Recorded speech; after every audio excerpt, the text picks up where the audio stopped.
Hi Water Signs, Cancer, Pisces, and Scorpio. Welcome po sa ating channel at ito ang inyong Daily Gabay Tarot Reading for November 22, 2023. Please be reminded that this is general reading po. So maaari kayo makarelate o hindi, just take what resonates. Gamitin ang reading na ito bilang gabay lamang. Balik po kayo dito bukas para sa ating Daily Gabay Tarot Reading. Please like, subscribe, and click bell button for notification para updated po kayo sa daily tarot reading natin. Para po sa gusto magpa-reading, maaari nyo pong makuha ang link na sa description box po ito. Message nyo lang po ako sa messenger. Maraming salamat po.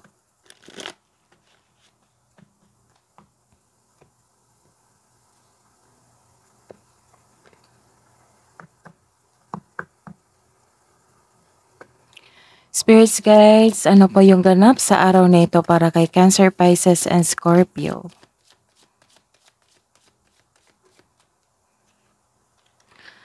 May malaking influence ang isang tao. Importanteng tao sa buhay mo. Isang babae.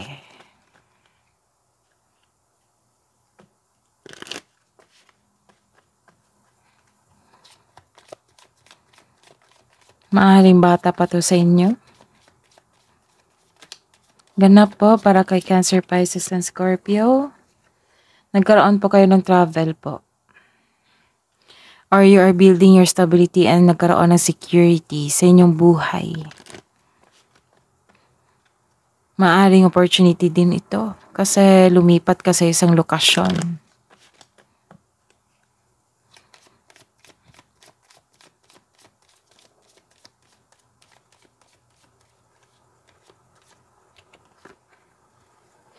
Wow.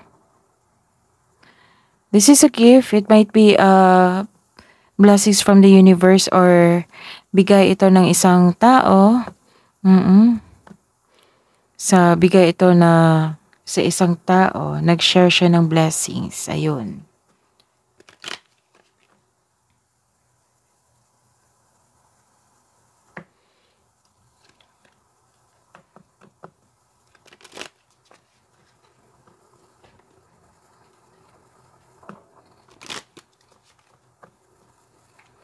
Spirits guys, mensahe niyo po para kay Cancer, Pisces, and Scorpio ngayong November 22, 2023.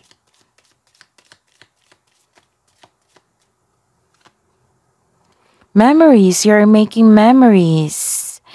Or may naalala kayo. So, cherish memories of loved ones.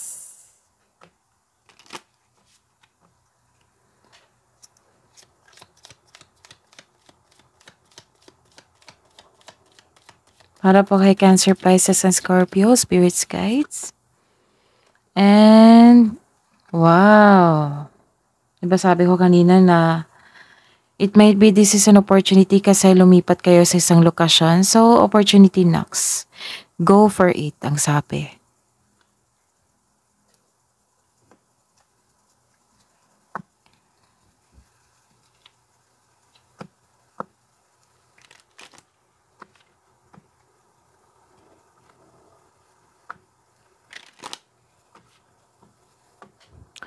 Spirits guys, ano po yung energy ni Cancer, Pisces, and Scorpio ngayong November 22, 2023?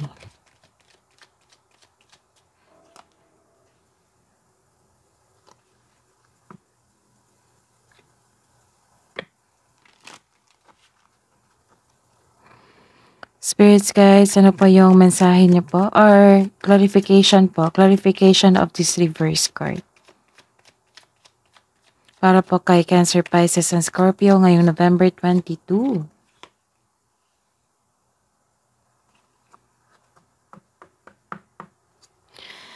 Career and money po ni Cancer, Pisces, and Scorpio ngayong November 22, 2023, Spirits Guides.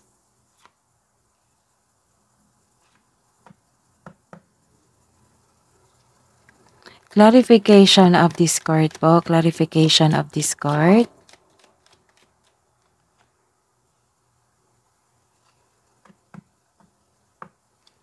Love and romance po ni Cancer, Pisces, and Scorpio ngayong November 22, 2023.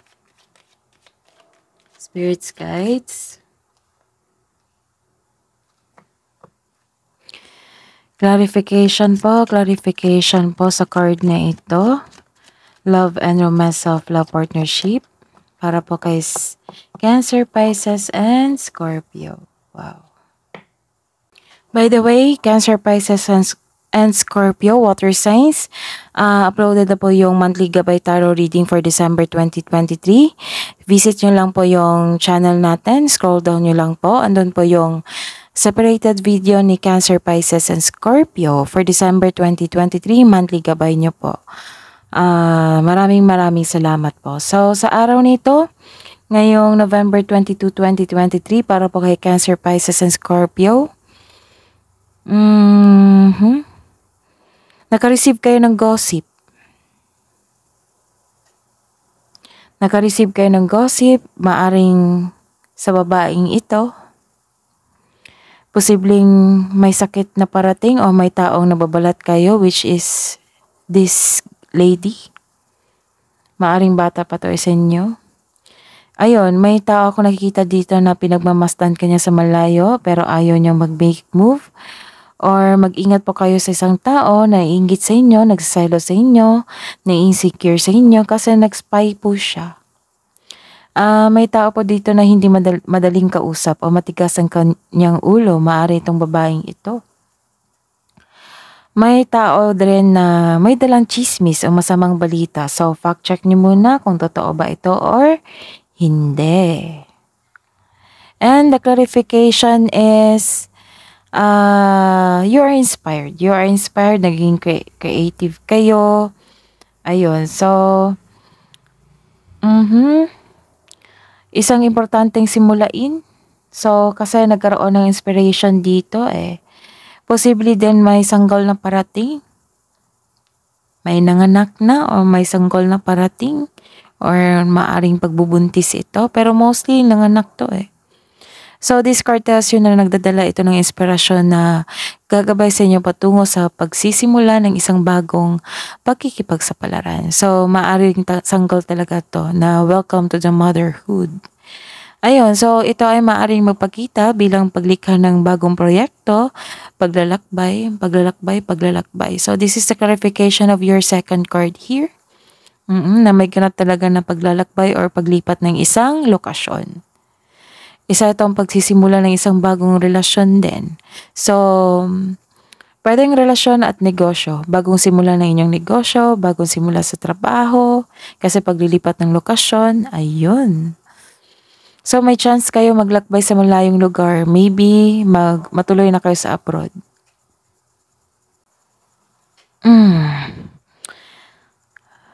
This is wealth. Sa career and money po, nagkaroon po ng wealth po. Nagkaroon ng reunion. I think reunion to ng family. Tapos, nagkaroon na ng inheritance.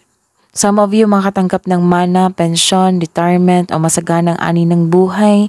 Maybe your mom or parents naka-receive ng pension na, or retirement sa trabaho, or naka-receive kayo ng masagana ng ani ng buhay.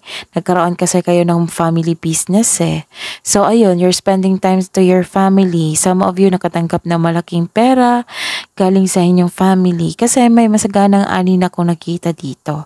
So this is a gift. So may binigyan ka ng tulong or nagbigay sa inyo ng parte or nagbigay sa inyo ng regalo. Oo, kasi nagkaroon ng masaganang ani sa inyong negosyo. So maaaring makatanggap ka rin ng mana. Nakatanggap na kayo ng mana mula sa inyong family. Ayun, so nakikita ko dito you're spending time to your family. Nag-save ka rin para sa inyo. Nag-save ka rin para sa mga bata. Ayun, nag-save ka para sa inyong family. So, the clarification is a reverse card po. This is, burnout po kayo. Parehas kayo ni Gemini, Libra, and Aquarius. Na-burnout po kayo sa trabaho. Maaring some of you hindi nyo gusto yung trabaho nyo noon kaya lumipat kayo kasi nagkaroon ng opportunity dito. So iniwan nyo yung past nyo ang inyong trabaho or negosyo para lumipat sa isang bagong career. Pero some of you mag-ingat ha kasi nawalan kayo ng parang wala kayong gana. Siguro natulala kayo sa natanggap nyo. Nagkaroon ng stagnation, nag-iisip kung ano yung plano mo kung saan mo lagay yung malaking pera or natanggap mo. May regalo kasi. So, yun. Kaya pala. Nakikita ko dito pagod kayo. Pagod kayo sa celebration or pagod kayo sa trabaho. Kasi celebration sa magandang ani. Ayun. So, sa buhay pag-ibig, sa buhay pag-ibig, nagkaroon ng generosity, sharing of blessings kasi may nagbigay sa inyo. Maring ikaw nagbigay or yung family mo nagbigay sa inyo. So, nagkaroon ng sharing of blessings dito. Maaring some of you nakadepend sa inyo. Or breadwinner kayo. Opo. So, ayun.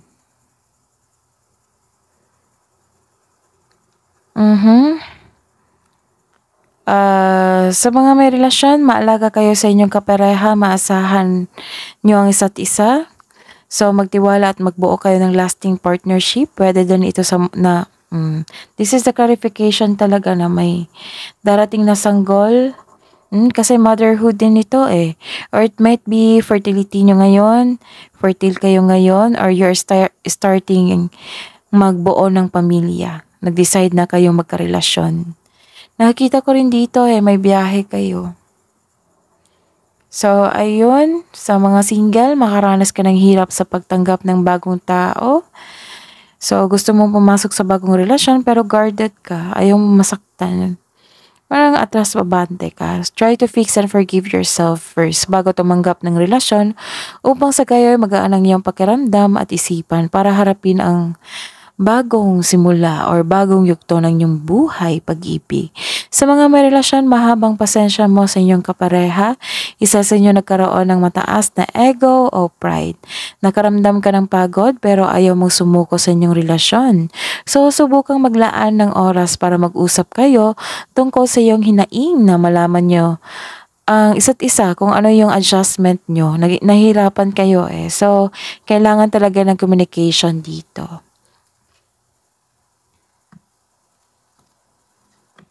Hidden truth.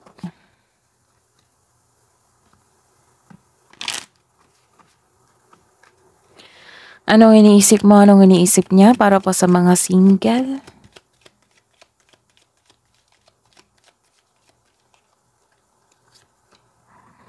I hide behind material things.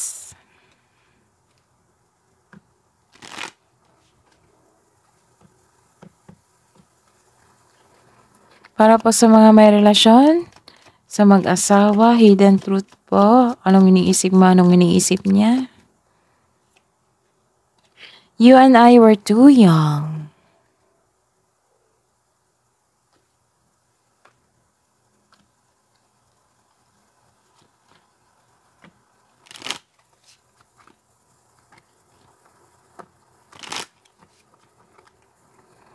Spirits guides, ano po yung mensahe niya po para sa mga single?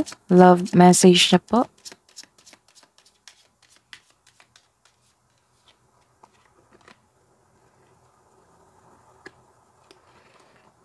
Keep moving forward. You got this. So, you're taking action sa mga dumating na opportunity.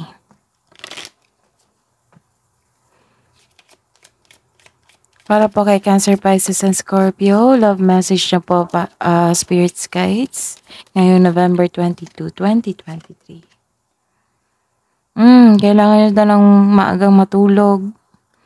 Ayun, maaga daw po kayo dapat matulog para ma-relax kayo. May tamang pahinga.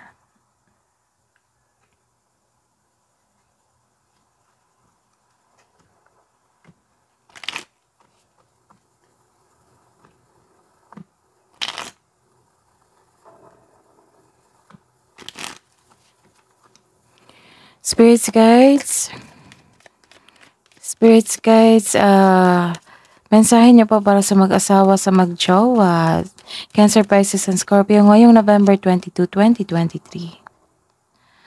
Attraction, divine soul counterpart attraction transcends superficiality.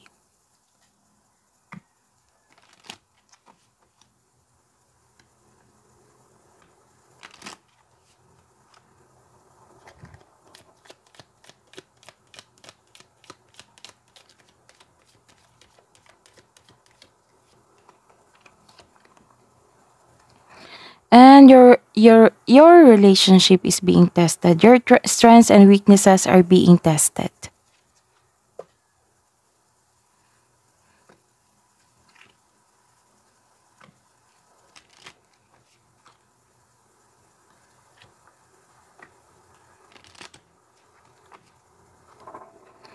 Spirits guides, ano po yung wisdom message na po para kay Cancer, Pisces, and Scorpio ngayong November 22, 2023. Life's purpose. Seek your own deeper vision for your life.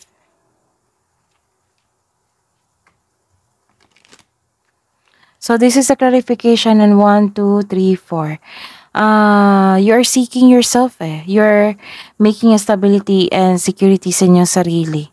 So, clear your vision. Vision sa inyong buhay, sa inyong ambisyon, sa goal nyo po. So, you are taking an action na talaga. So, this is it. Dumating na yung opportunity. Take action na kayo. So, this is a good news for you. Live in the moment. What you are looking for is with you. So, kung yung hanap-hanap nyo, nasa iyo lang po. Kung nagkaroon kayo ng tanong, kayo po yung makakasagot sa inyong tanong.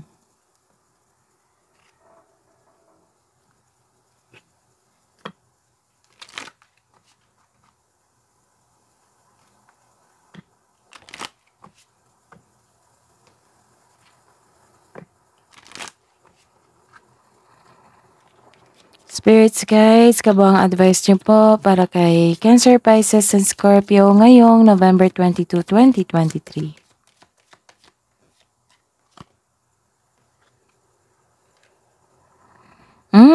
Communication is the key.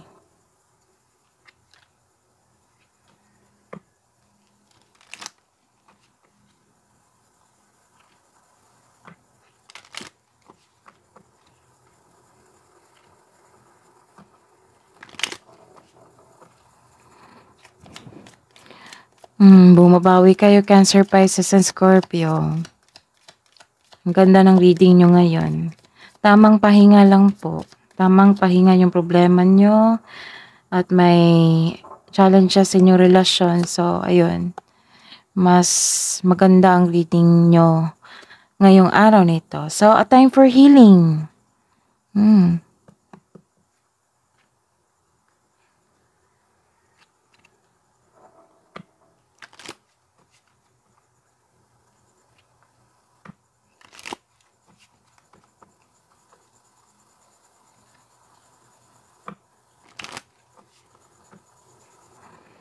Spirits guides, angels, archangels, guardian angels, message nyo po para kay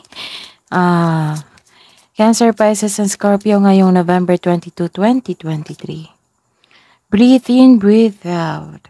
Message from Archangel Raphael, take several deep breaths and exhale slowly to awaken your energy and to release old patterns.